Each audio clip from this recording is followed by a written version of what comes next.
Look at our lives. How can we say that there's not a God responsible for this? How can we seriously say that this is the life that we wanted for ourselves? This is the life that we always dreamed of. It's total bullcrap. If there's an almighty, all-powerful God, why doesn't he make our lives perfect right now? You ask yourself that question. And what does it benefit this God that we all have to suffer? Now, the only way it benefits that God is this God feeds off of our negative energy. He feeds off of our illusion that God is not the true God. For thousands of years, people have been trained and brainwashed to believe that the God of the Bible and the God that they all believe in is the right God. But if that's the case, then why is everybody allowed to worship this God freely? You have Christians that are open. You have Muslims. You have all these different denominations and religions, and they're allowed to operate in the mainstream. They operate in front of everybody. Meanwhile, Gnosticism or any of the esoteric beliefs, they're like hidden away. And the Gnostics were actually hunted down to the last man, woman, and child, because their belief system that the demiurge runs this, it contradicts the mainstream establishment, and it makes people more free. When you find out that you're the divine spark, you don't need any other God to tell you what to do and give you laws and statutes and ordinances and commandments. You don't need all of that. You have the divine spark inside of yourself. You have the infinite knowledge and the ability inside of yourself. And the God of this world knows this and is trying his best to hinder you. He's trying his best to destroy you. That's why your mind is focused on a job. You're an infinite divine being and you're focused on getting a job. There's people in this world who never worked a job in their life.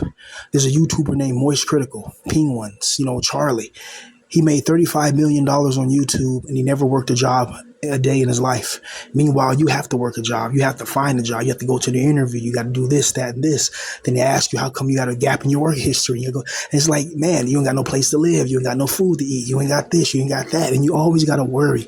You're always under this constant state of worry and trepidation. It's soul obliteration to be under pressure constantly, persistently, and relentlessly. It's like, how are people supposed to live like this? How are you supposed to live as a person, live as a soul, live as a spirit when you're being attacked by nefarious forces from every single angle?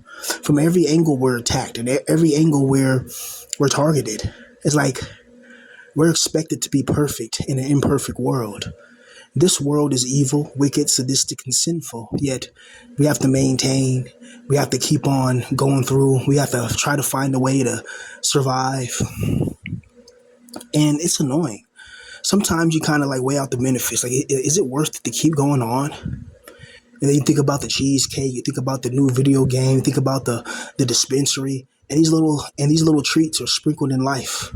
So it can make you keep on fighting for something and produce and lose. People wonder, well, how come y'all doesn't take us and throw us all into hell right now and get the loot? It's like, it doesn't work that way, man. Nice try, but it doesn't work that way. Right? It's the same thing as cultivating any plant, any medicine, or anything like that. You try to rush it too fast, and it will just mess it all up. You have to cultivate it perfectly.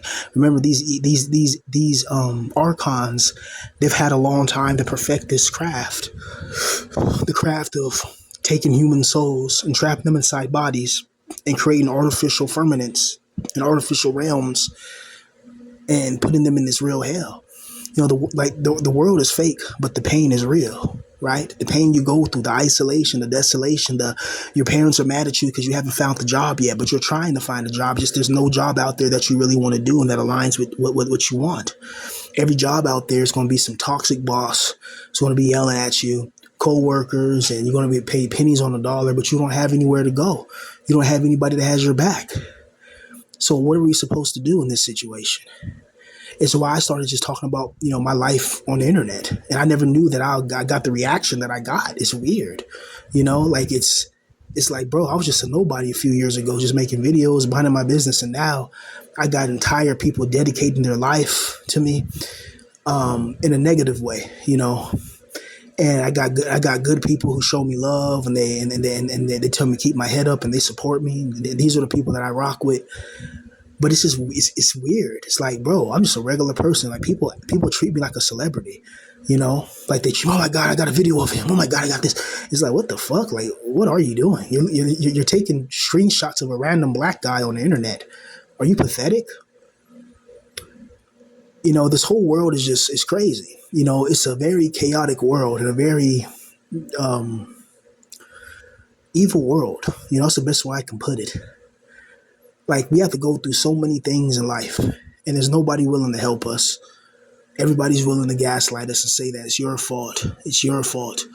But okay, since it's our fault, is it your fault that there's a war in the Middle East? Can we say that you people voted and caused that? Right? And then they get mad. No, well, no, not everybody didn't vote. And, people need to vote. And it's like, are you that of an MP? Are you that much of an NPC or a Heilig that you really think that voting actually changes anything and voting actually matters? If voting actually mattered, they wouldn't let you do it. And just like Stalin said, it's not those who cast the vote, it's those who count the vote that matters. So basically, everything that we go through in this life, it's all to stop our divine spark. It's all to stop our divine essence of creation and innovation, and to not let that get into an acceleration of perfection. It's the reason why you go through all these things in your life. This is not an accident. I keep telling people it's not an accident. You think it's an accident. Oh, I don't believe in that religious. It's not religious. It's common sense. You have people inside Area 51 that study beings from other dimensions. They have it. It's reported. They have classified documentation on it. They know there's entities from other dimensions that are intelligence, entities that can give you technology. And there's different dimensions and realms. They know about it. That's why it's secret and classified. They know about it. They've been knew about it. This is not new knowledge. This is not space age knowledge. This is going on for thousands of years. From ancient Native Americans, the ancient Greece, the ancient Rome, they all talked about the gods. They all talked about the underworld. They all talked about beings of light that came from the sky and gave them technology. They all talked about it, from ancient Lemuria to ancient Atlantis to Argonia. It goes on and on and on. These different civilizations, they talked about beings that come from other realities that step into our reality and they can alter things. This has been going on for thousands of years, and people just today thinks it's fake because the entities are good at hiding it. You wake up every day and you go to your 9 to 5 and you pay bills. You don't go explore ancient ruins like Laura Croft. Laura Croft was a billionaire, and she'll be knee deep in some ancient ruins, studying artifacts and having gun battles with people, with mercenaries.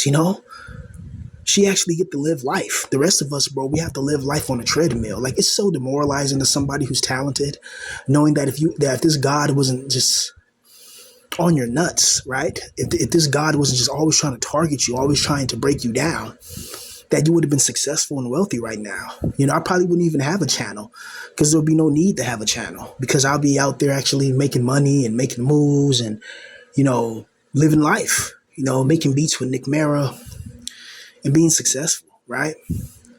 So I wouldn't even have a channel. But it's just the way I look at this world, bro. It's like, this is not normal. This is not natural. The way this world is orchestrated, and everybody just takes it. Everybody's just fine with being abused spiritually, mentally. And because as long as they get their little piece of happiness, their little 3 hours of TV a night, they're fine. Meanwhile, 70 years from now, our children are going to be crying out saying, how come the people of today didn't fight for the people of tomorrow? How come the people of today, they were so relaxed? They were so happy with letting the world be the way that it is. And what are we going to tell those children? What are we going to tell those people of the future when they see that this is the world that they now inhabit? This is the world that they now have to live in. A world that's like a prison, a world that's evil, twisted, wicked, and sadistic, a world where those who are good people, genuinely good-hearted people, are treated the worst. And those who are bad and evil people, nothing ever happens to them. That's by design. There's something that's trying to stop certain people from reaching certain heights. I've always felt that way, about a lot of things. And people have told me that they feel like there's always something that's trying to stop them. It's trying to be a thorn in their side, right? They're trying to become this, they're trying to become that, and then it just doesn't happen for them. And then this need that you have to have a job, you need a job. Well, what if I can make my own job? What if I can make my own digital assets online and I can make money from that? Then you try to go to the apartment complex and they don't accept that as a real form of income. You got to come from a real company job, so an Illuminati job, pretty much. So you need something that's owned by them, so it can be verified and authenticated. It's like, really? Oh, you got to pay 5 months rent. It's like, what? Why can't I just pay the rent for the time I'm going to be here? If I'm going to be here this month, why don't I pay for this month? Right? Doesn't that make more sense? Like, who designed these laws? It's like they want to have a revolution. They want people to rise up and start getting crazy, right? It's like they're trying to foment that. They don't have a FEMA camp ready for you somewhere as well, an underground FEMA camp or FEMA camp on the moon, right? They'll have it ready for you, so they'll start these problems. They'll proliferate these problems, but they'll never eradicate these problems, and they allow these problems to grow and develop like a cancer cell. And once this infects everybody in society, you're going to have a lot of angry people. Not like right now, people are happy that they're working their jobs and they have a home, a roof above their heads, right? But when everybody's starving, when everybody doesn't have a roof over their head, when everybody doesn't have food to eat or water to drink, you're going to see the real humanity come out. And the real humanity is insanity. It's chaos. It's perpetual torment. It's war everywhere you see. It's like the Battle of Stalingrad, the Battle of Pavlov's house, the Battle of the Grain Elevator, the Stalingrad train yard tracks, the Stalingrad Hill. All these legendary battles that took place in Stalingrad. The reason why I mentioned Stalingrad because Stalingrad was a city type of warfare, and a lot of us, when things hit the fan, it's going to be city types of engagements. So it's better to learn what happened in Stalingrad and try to utilize certain elements, certain things that can help you, that can raise your survivability. Because we all have a viability for anger when what I mean, when our lives are in danger, right? What I'm saying is that all I ever wanted to do was just create and get paid for that. My soul feels like it's wrong for me to be in a wagey and a cagey. My soul is telling me no, I don't want to do that. My soul is telling me that it doesn't want to do that anymore. I don't want to be under people's power all the time. And you go from being kicked out, from being homeless, from being this, to being kicked out, to doing this, to being here. You're going from all these places where somebody always has power over you, yet I can rap my ass off. I can make a decent melody. I can write books, yet I don't make it. So why didn't I make it? So how come this God didn't want to see me make it? He wanted to see King David make it. So I'm not interesting enough for this God to bless me so I can be successful. But I'm interesting enough for this God for him not to bless me and to put me through hell on this earth so he can get my loose energy, my negative energetic manifestational frequency. Because if this God was to bless me, then I wouldn't have any problems in life and I could live the rest of my days in relative peace.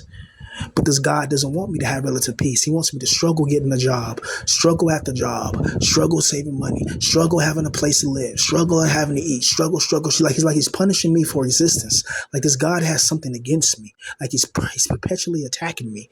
It's like he knows something about me that I don't know about myself, and it gives him a legitimate reason to attack me.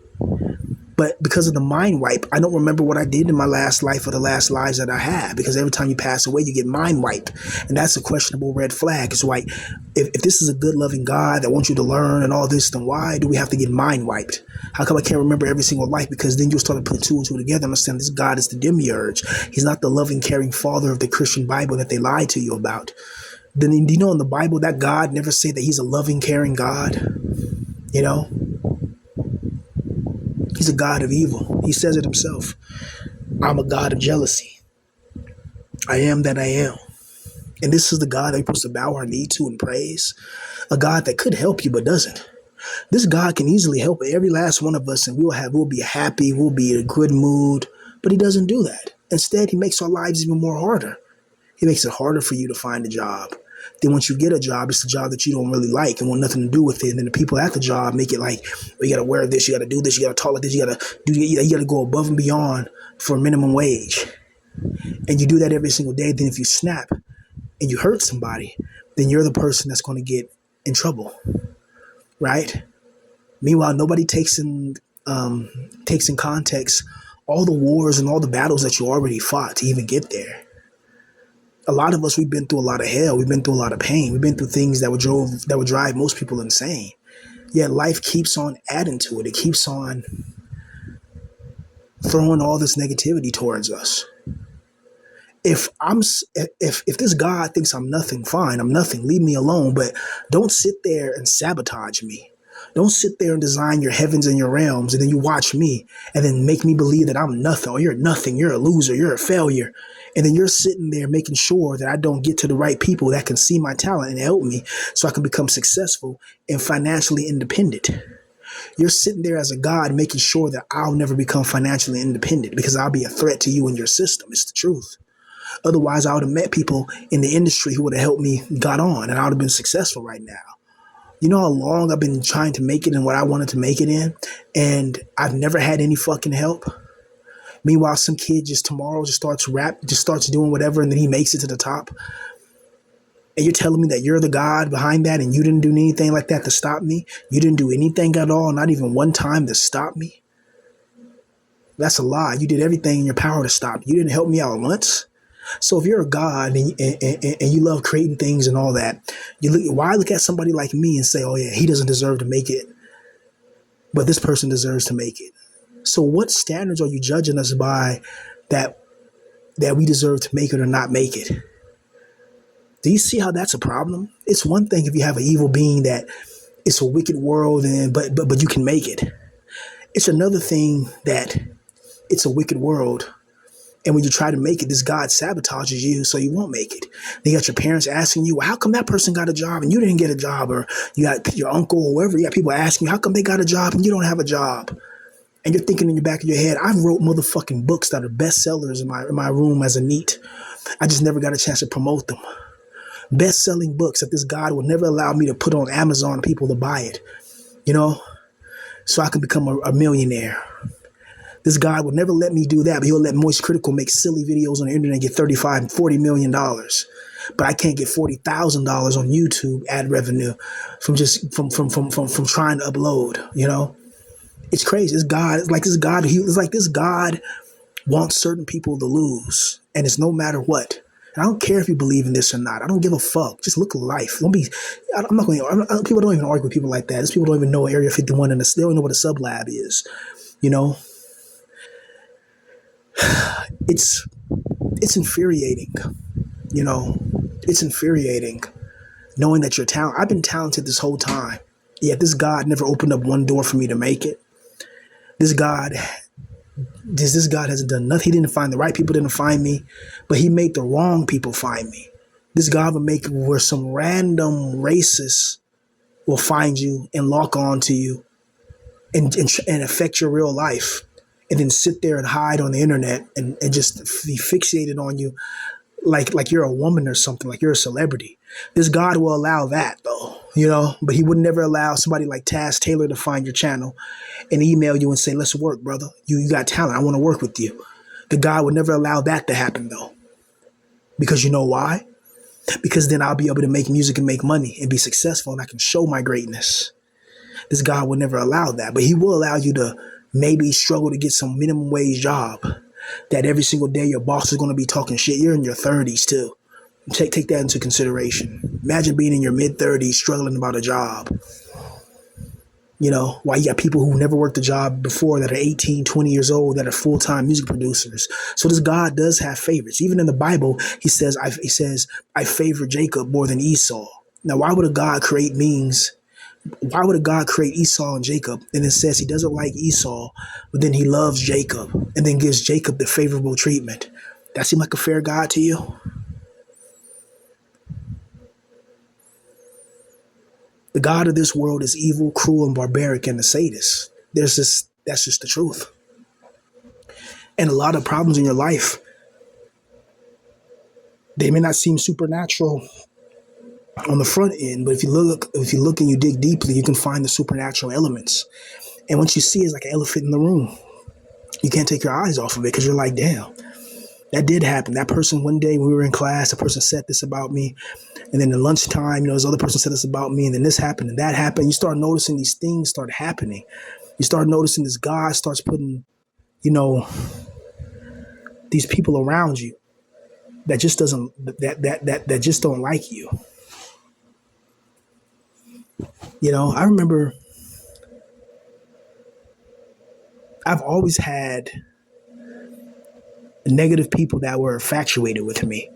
That's something that I've noticed, like, as I look back on it now, even in middle school, I had this person that didn't like me but was infatuated with me, you know, but would always talk crap about me and quote unquote try to bully me till I stood up for myself, right? But they were just like, they'll always talk about me. They'll always make jokes about me in class. Like, they'll always try to talk about me. And I'd be minding my business, like, bro, I don't even know who you are. Like, you know, like I barely even talked to you before. And yet this person will always be hyper fixated on me. Like, I've always had that in my life. That's how I know it's not a one off thing. You know, like I've always had somebody everywhere I go, whether it's a job, whether it's this, there's always that one person or a couple of people that seem to lock on to me. You know, they seem to like it seems like it's from the demiurge. The more I learn about Gnosticism, the more this system targets me. The more that, oh, okay, so I spent today learning about Gnosticism. I did some writing about it. Next thing you know, somebody tells you, oh, you got to get a job and you're going to be kicked out by the end of the month. It's like, damn, you know, oh, you got to hurry up and see it. Oh, you got to hurry up and get a job because we need help in these bills. It's like, damn, that's perfect timing. I was just reading about Gnosticism and gaining spiritual knowledge. And the next thing you know, I got to worry about bills and money. That's a coincidence, right? A lot of these entities, they love to lose us. They love to confuse us. They love to gaslight us. They love to make it seem like we're the criminals and we're the bad guys and we're the beings that deserve to be punished. When in reality, these beings that are punishing humans are the ones that deserve to be punished and tormented.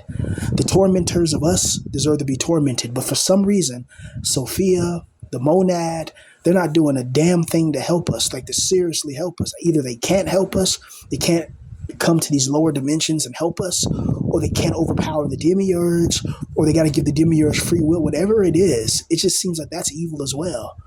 You're having good souls be tormented because of some arbitrary spiritual laws? Are you fucking serious? Right? You're having good souls tormented in the hell realm. We're being held back as divine beings. I don't want to be at a 9 to 5, brother. I want to do what Taz Taylor get to do. I want to have my own fucking company, my own people assigned to me, and I want to be wealthy to go around the world and travel. So why can't I do that?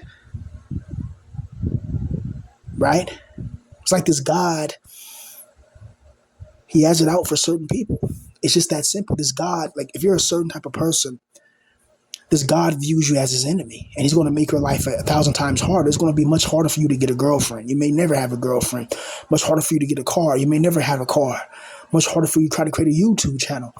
Like, bro, I busted my ass for my YouTube channel, bro. I make videos almost every day, and it's tiring, right? And I don't make short videos either because my AVD is so high. Like people usually watch my videos on like 20 minutes, and according to YouTube, that's pretty good average view duration. People spend about 20 something minutes plus on my videos. So that's why I make long videos, because people want to watch long videos from me. They don't like, every time I do a short video, people don't really like short videos from me. They like to put me on and marinate with my words and sit and listen to me, which is interesting to me because, wow, I never thought I was anybody, right? But I must be somebody enough that people can relate to me, which is interesting. But yeah, man, I don't know, bro. It's like there's something about me, but then this God is acting like there's nothing about me. There's something about who I am and who a lot of you guys are. There's something special about you. Whether it's the way you talk, articulate your perception of the world, there's something about you that's unique and that not a lot many people have because the way you're targeted. Like this God doesn't just waste his time targeting nobodies. You have to be a somebody to get on this God's radar, And once you're on this God's radar, like I am, because he knows that I know the truth. I know that the God of this world is the demiurge. The God of this world is not the real loving, caring God.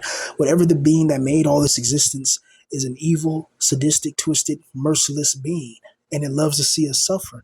And it creates events. It creates a world where we feel pain, where we can feel fear, where we can feel anxiety, where we got to go through all these negative emotions. You got to try to find a job. They don't want to hire you because you haven't worked in the last year. You got to go through all this bullshit while some 17-year-old kid can just make an app, and then they're getting thousands of dollars a month. But it's like a lot of us don't know how to do that.